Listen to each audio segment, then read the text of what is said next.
Well, thanks for joining us today, everyone. This is my pleasure to welcome you to the Weave a Real Peace monthly panel discussion. This month it's going to be about weaving for justice. And I will turn it over to our panelists in a couple of minutes who can tell you all the things about their background and the program they're doing and the women and young people that they're serving. Okay, so the rules of the road are we've got just about 70 people, I think, coming today, maybe a few more will join in. And the way we like to operate, if you haven't done this before, is if you have questions, type them into the chat.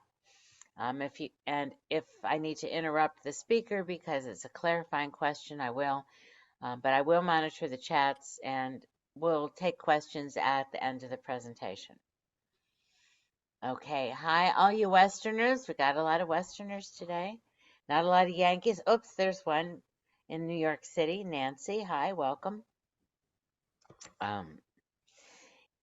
And to tell you a little bit more about WARP and what WARP's got coming up, I want to turn it over to Elena. Hi, everyone. My name is Elena Laswick. I've been on the WARP board for the past 3 years.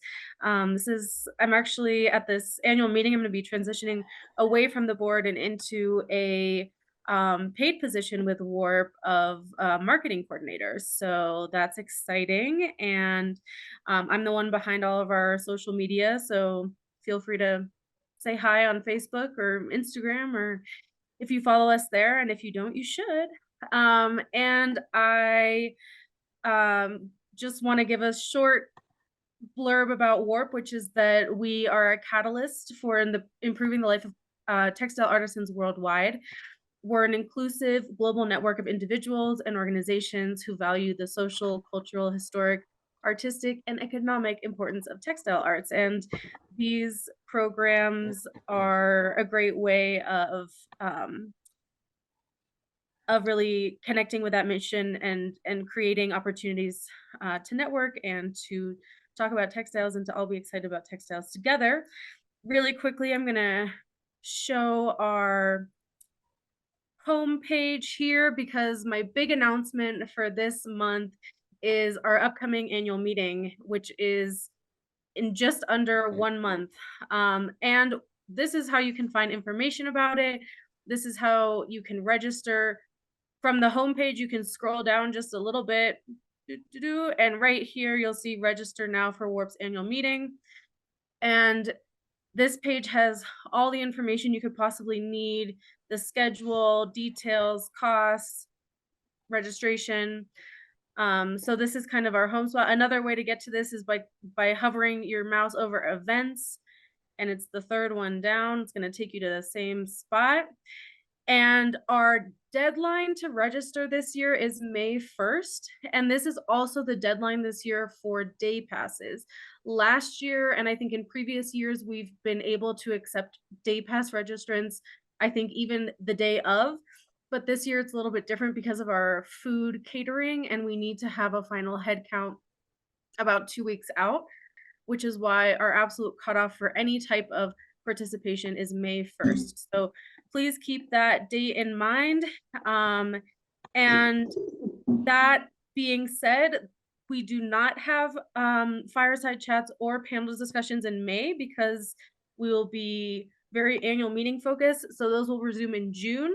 You can find those on the website as well. And I think I'll mention our upcoming one at the end of the program. But that's my big announcement for now. And I'm going to turn it back over to Judy. Thank you. Okay. So for your well, let me say first, I'm wearing a weepio that I bought when WARP had its annual meeting in Oaxaca. And that's where I first met Christine Eber, one of our two panelists today. She brought some young women from Weaving for Justice, I believe, in Chiapas up to Oaxaca for the annual meeting. And it was a, a treat to be able to meet the artists. And I bought one for myself and one for my niece, who I took with me to that annual meeting. It was very memorable for both of us. Christine's a Professor Emerita of Anthropology at New Mexico State University. And since the 80s, she's been working with women and families in Maya communities in Chiapas. She's a founding member and coordinator of Weaving for Justice and also volunteers with refugees and asylum seekers in Las Cruces. She's going to be joined today by Guillermo Acosta, who's a third generation Chicano from southern New Mexico, grew up around El Paso, and now lives in Mesilla, New Mexico. He's proud to be a member of the board of Weaving for Justice, and both of them will be sharing their stories with us today. So, Christine, it's to you. Okay. Thank you so much, Judy and Elena, and all the board members for attending our presentation today. We're really pleased to be talking with you today from First Christian Church in Las Cruces, New Mexico, where we have a store space that we rent. And the church has generously embraced us in their social justice mission. I'm going to begin by talking with you about the background of Weaving for Justice, and then I will turn it over to Guillermo, who will talk to you about his participation in our organization. And then we will share with you a slideshow that Guillermo put together from the words and images of women weavers and Maya students that we assist in Chiapas. And then after that, we're going to take you on a virtual tour of our sale, which is going on today. We have a sale on the third Saturday of every month here in the church atrium. And we will introduce you to some of our volunteers and members. And the first one will be Aurelia Holloman, who will share with you some of the beautiful textiles that have been donated to us to raise funds for scholarships that are right behind me in the image here. Weaving for Justice is an all-volunteer organization, and we have two major projects. The first is assisting about exactly 11 weaving collectives in Chiapas, Mexico, composed of Maya women weavers, often small groups meeting in their local communities and communicating with us a lot on WhatsApp. We also assist Maya students who want to go on in school past 6th grade, which is not all of that common still, and pursue careers. And we do that by selling textiles that people have donated to us that they've collected in Latin America. And many ward members have generously donated their textiles to us. The roots of our work are in friendships that I established in the late 1980s in Chenalhó, Chiapas, when I was conducting my dissertation research. I was studying women's experiences with their own and others' ritual and problem drinking. But I lived with a weaver, Flor de Margarita Perez and her husband, Antonio, and their 3 boys in Chenalhó. And I learned a great deal about weaving sitting beside her. And one day, I think a few months after I was there with her, I asked her if I made a mistake studying drinking instead of weaving. And in her characteristically wise way, she said, "Oh, no, you did the right thing. To study weaving, you would have to live with us many years to learn to be a weaver. And you don't have that time. You have a family back in Buffalo, and you've got to go home." And she said, in contrast, to study drinking, all you have to do is get drunk once, and you know what it's all about. Before I returned to Buffalo in 1989, I asked Margarita what I could do to give something back to her for all that she had given me and the women in her community. And she said, without skipping a beat, please help us find markets that are fair in the U.S. to sell our textiles. I did that in Buffalo with friends who helped me in the community. We have a fairly large solidarity network in Buffalo for peoples of Latin America. And what we would do would ask people to pay in advance for their textiles. And then we would send that money to the women so that they could buy the threads. They were living very much on the margins and just couldn't afford to buy the materials initially. Now we are able to send the money to the women from the boxes of weavings they send us when they arrive. And we do that by means of having memberships in our organizations, which I'll explain to you in a minute. I came to Las Cruces in 1995 to teach anthropology at New Mexico State University. And this was 1 year after the Zapatista uprising in Chiapas. That put Chiapas on the world stage, and many of my students were inspired by the movement. Its focus on women's rights, which was very unusual for Latin American social movements, and still today. And also its focus on creating economies of solidarity, rather than people competing for scarce resources. So many collectives began to form in the wake of the Zapatista uprising. I wanted to just show you a square that was embroidered by a Zapatista woman belonging to a collective we work with called Mujeres por la Dignidad, composed of about 90 women and men. And this says, Viva las mujeres en la resistencia. You can see the women working in their field raising corn. Long live women in the resistance speaks to the way that the women we are working with are involved in resisting the domination of the government over their lives in the form of top-down economic development projects that don't take their needs and realities into account.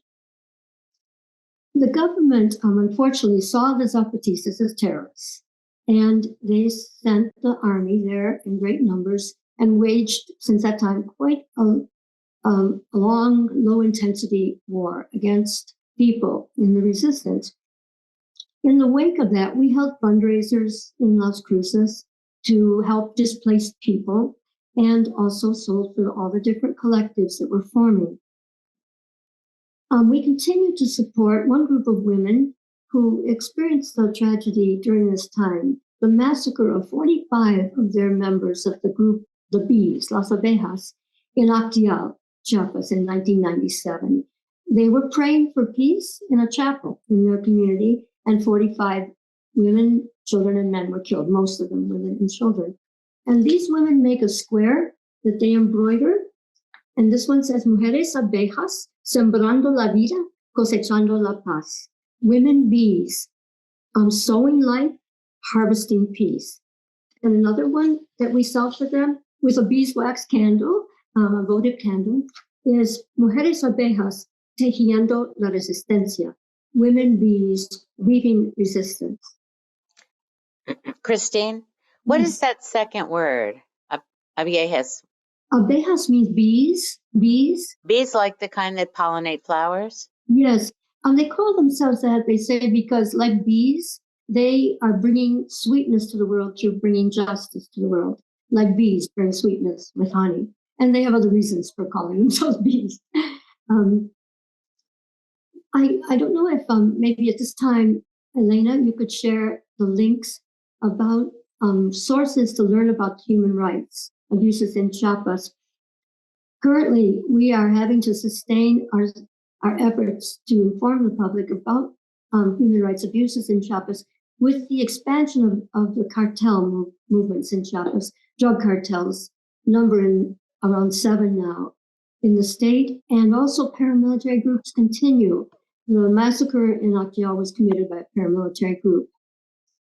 So we have great concern that the women and students we work with are safe and secure in their communities. We sustain our organization through memberships for as little as $15 a year. Someone can become a member. They receive a little bookmark in our gratitude for their membership. Larger memberships can be tax deductible. We are a 501c3 organization under the umbrella of Sophia's Circle, women's art and cultural organization that our friend Jean Bergs established in 2003.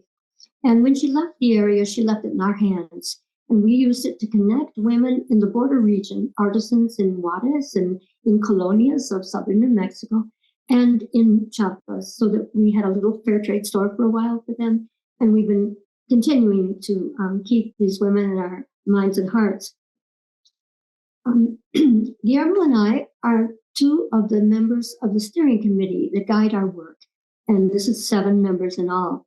And then we count on about 20 volunteers, really loyal, wonderful people who help us sell at these sales on the 3rd Saturday, prepare weavings for sale, inventory, donated textiles, and many other things.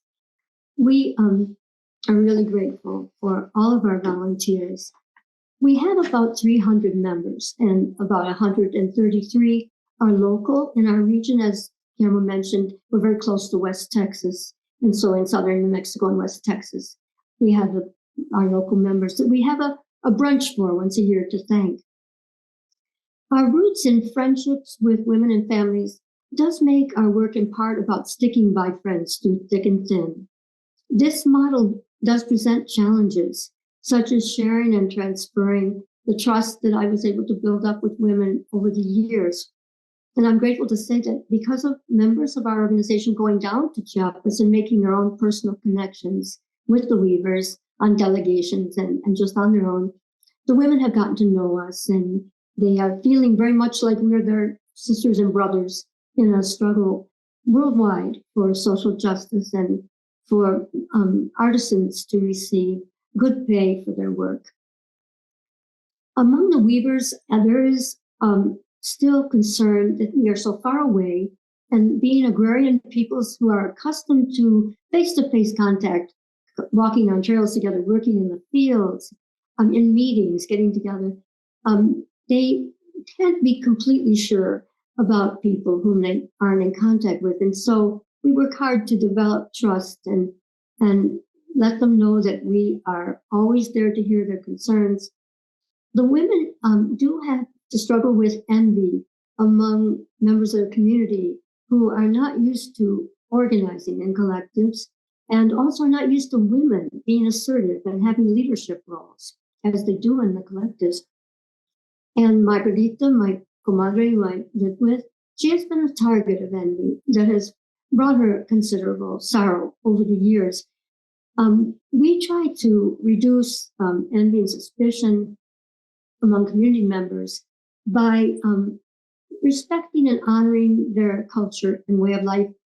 The men's focus on farming, the women's on household management and weaving. I think this mitigates some of men's resentment toward women for their greater participation in the public arena.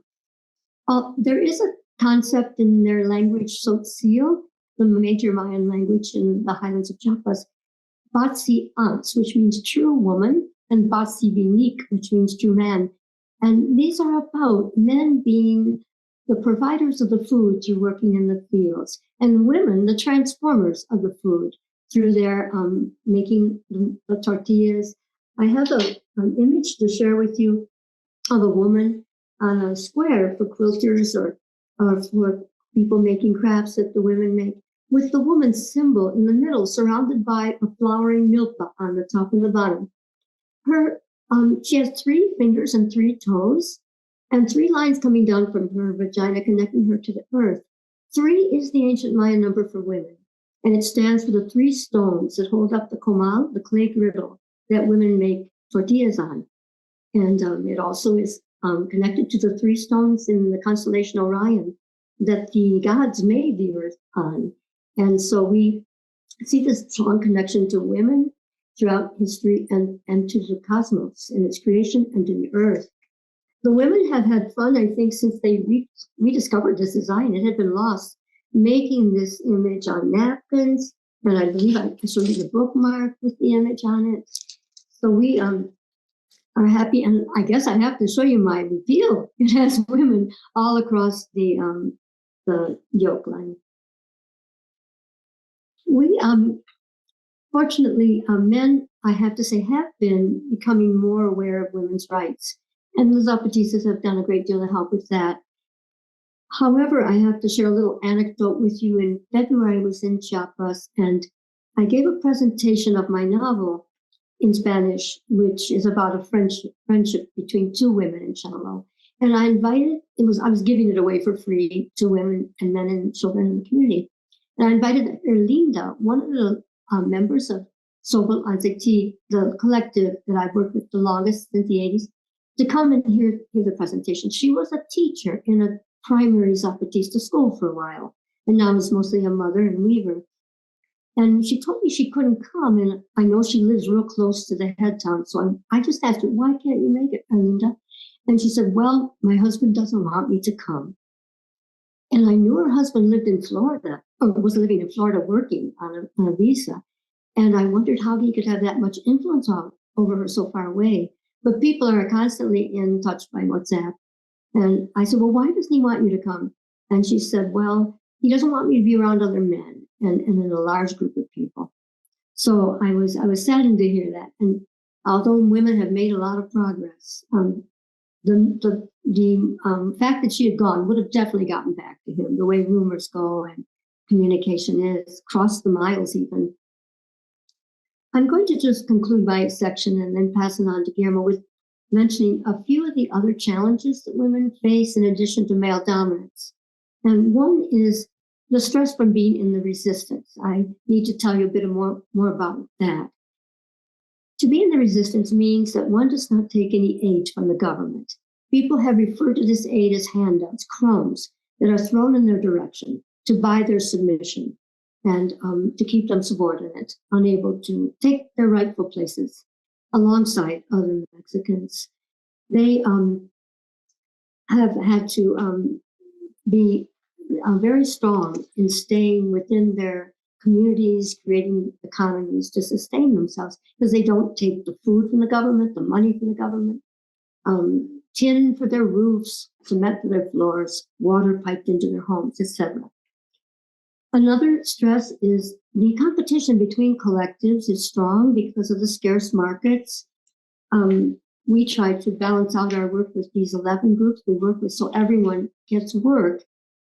We also find that the members, the collective representatives, can feel stressed dividing up all the requests for weavings among all the women so that they all have work, and then also collecting their weavings, pricing them, getting them to the post office, and then collecting the money at the bank. But they do share this job. They have 4 women in Tsotsil-Speaking Women United who take the representative job on together, sharing it. And they pass it on in 3 years to 4 other women. So leadership skills are developed by all the women in the collective, including the young women. Christine, I want to interrupt you again briefly. One of our listeners would love to see the weavers in their villages. Do you offer tours where you take groups down there, or how does that all happen if someone would want to visit? We don't do tours, but Norma Schaefer, and working with colleagues, has been leading tours that include going to visit one of the groups we work with, Tsotsil-Speaking, the group that I've just been talking about. Yes. What's the name of Norma's business? Do you remember? Oaxaca Cultural Navigator. Oaxaca Cultural Navigator. Yeah, and I'm so sorry. All of a sudden, I've lost the name of your wonderful presenter for the fireside chat. And last week, the fireside chat about Oaxaca and weavers. Eric Chavez. Eric Chavez. I'm so sorry. I just was fascinated by his presentation. He's a wonderful man. And he came to visit the weavers in February with Norma's tour and the group Tsotsil-Speaking. So very good. Thank you. I'm hoping that will continue in the future. Norma has brought people there 2 years in a row. Another stress is, of course, the pandemic, the aftermath. And they suffered for all the same reasons we did, but maybe additional ones as well, living on the margins as they are. And young women are seeking alternatives to weaving through education, which Aurelia will talk with you a bit about our efforts to help them get scholarships to go to junior high and high school and college too. Also the criminal organizations. I hate to have to end on that, but the stresses of migration to escape being forced to join cartels has left many communities without young men and other men in their communities. And I'll just conclude my part here by saying all of our work that I've told you about now is to help people live a dignified life in their home communities and not be forced to migrate. Okay, Guillermo.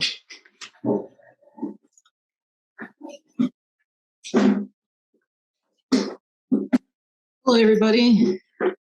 My name is Guillermo Acosta. I volunteer with Weaving for Justice, and I'm a member of the steering committee. Guillermo, there's a little bit of an echo today, which is giving some people trouble. So if you would come close, that would be the best. It must be because the room is so barren, so there's these blank walls that I'm sure are echoing into the microphone. Is that any better? Yeah, it is for me. Thank you. But let me know if I should speak up or if I should get closer and lower my voice also. Maybe we can find the right balance. No, here's a question that could be for either of you two. How receptive are fathers to their daughters getting educated? I think Christine would be better set to answer that question.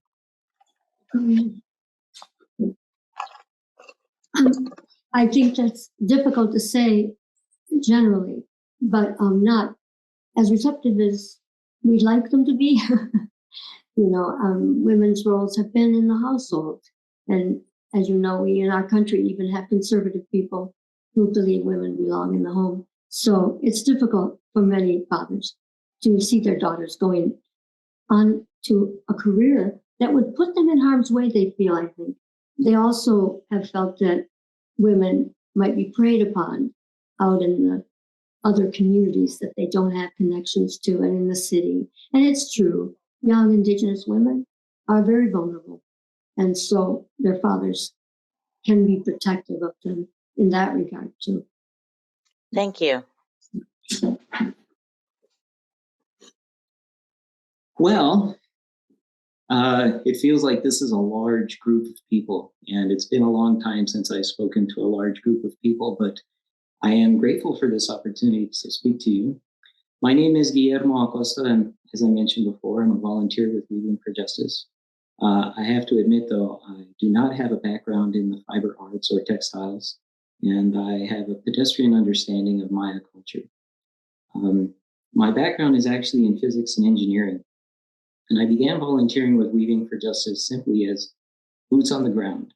I would hear of an event that they were putting together, and I would contribute my time to help get things organized and then tear things down at the end. So I have a truck and I have a dolly, and for the right people, I'm willing to pick things up and put things down. But as I learned more about the organization and the mission and the communities they serve, I felt compelled to contribute more. Now, while I do not have a background that naturally lends itself to this organization, what I've noticed among our membership is I'm not the only one. There is a diversity of backgrounds in those of us who volunteer for the organization, and that actually gives us a unique advantage in that the team that we've assembled often comes up with novel solutions to the problems we encounter.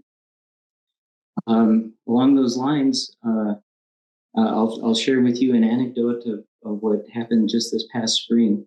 A local gallery contacted us and volunteered their space. They said, we really like Weaving for Justice. If you can use our space to have an event, let us know. And that was in January. And January happens to coincide with the observance of International Women's Day. March. Oh, excuse me, March. So the invitation was in January. We're looking at March for the event. And also serendipitous about that time was Weaving for Justice had long been planning a trip to Chiapas to reconnect with the weavers and check in with the students that receive support from the Maya Educational Foundation.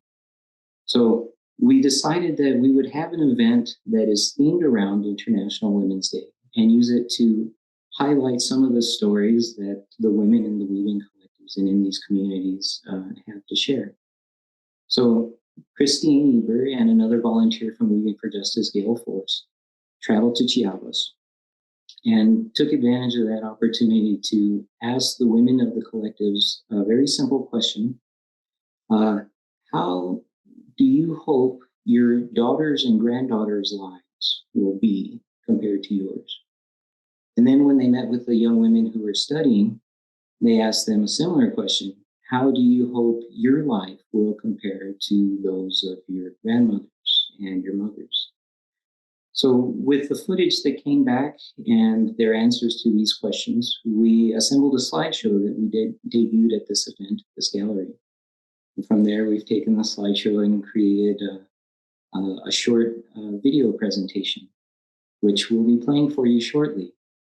Admittedly, it's still in progress, so it will be playing in silence. in the future, we hope to add some music to the background, and then also be able to play the audio of the women offering their answers to these questions. So with that, I think we can cut to the video, and I'll be here when you get back, and we'll continue this discussion right over there.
So actually, we've moved across the courtyard into the atrium of First Christian Church. We could maybe have you see the Bejas squares, and then over here we have napkins and placemats and Roseanne is here with our napkins and placemats that have been so popular, and tortilla warmers, and we have a lot of posters that help the people understand about the culture and the history. And maybe we could just quickly have do her piece now, and then we could go and do really action. Yeah. Okay, I'm standing near several racks of recently woven repeals. And these are blouses or dresses from the weaving collectives that we work with, and they're arranged by villages. You can see the signs up here. Nearby, we put a map which shows the various villages in Chiapas, the Maya villages where the weaving collectives are located. I have pulled out a few examples of repeals from the racks, and Penny, a new volunteer, will help hold that up so that you can see. This is a repeal from Mujeres por la Dignidad collective. Some of the blouses that we have are embroidered, not woven, like this one. And this is from Aguacatenango, and it's similar to the one that Penny has on. But most of the repeals and other things in this room were made on a backstrap loom in the traditional way that Maya weavers have been doing since the beginning of time. And I have a picture here that I'm not sure if you can get close, but it shows the brocade technique that they use, where the supplemental weft threads are put in place by hand as the cloth is woven. So that's the technique that's been used for millennia. There's another woven repeal here from, where is it from? Name I have trouble with, Venustiano Carranza. And this is woven also rather than embroidered. And you can see at the bottom, there is a row of golden, what are they called? Golden olive woodpeckers. These are very important bird in Maya mythology. They send messages from the heavens down to the people. And there's a lot of symbolism in Maya weaving, and you can find that on our website. Near the repeals, we usually put these words that are written by Claudia Perez, and I won't read all that to you. A lot of you may have met her. She's a young weaver that was at the warp meeting in Oaxaca several years ago. It's in 3 different languages, but in brief, in English, it says, we feel comfortable when we see a foreigner wearing our blouse. We think that she honors us, that she has great caring for us, that she gives us a lot of support. So we at Weaving for Justice are extremely grateful and gratified when we see people in our community and elsewhere wearing these beautiful garments. Well, thank you, Janet. I think here's Christine to guide us to another. We're going to go back to Christine, this is Judy. Someone wants to know how they can buy one of these. And we also have another question. Does each collective have its own weaving and embroidery patterns? Yes, they do. And we have a symbol brochure that we hand out with all the weavings that are purchased, which gives some of the explanations of the meanings of the symbols. The repeals we don't have on our internet store, our website store. We have other items there, though. It's just difficult because the repeals are one of a kind, but we do sell them from time to time on our Instagram account. And we will try to post more of those on Instagram for people who would like to purchase them. So, all right, so we're going to need to have your Instagram name. What is that? It's Weaving for Justice. Yeah, okay. It's our Instagram name. And we also have a website store, which we're putting items on in an ongoing way. And right now, I think we just wanted to introduce you to the donated textiles. For this, we'll leave the atrium and return to our store space. And hopefully the connection keeps. It's another beautiful sunny day in the desert Southwest. Thankfully, the wind hasn't kicked up. So with all of these technical challenges, thankfully, we're here to speak with Aurelia Holloman. Aurelia is a volunteer, longtime volunteer with Weaving for Justice, and also a member of the steering committee. And she has many, many years experience working with Guatemala communities, educational projects for Maya youth, and also working with weavers and artisans in the area. So Aurelia donates a lot of her time to manage the textiles that are donated, which are then sold to sponsor scholarships and education projects. Aurelia, hi. Hi there. Hey, I'm so glad that y'all can visit us, and I'd like to give you a short tour of our donation room. Well, we have so many items. We have hats, we have bags, we have beautiful carvings, ceramics, beautiful masks. These are just stunning, frankly. And yes.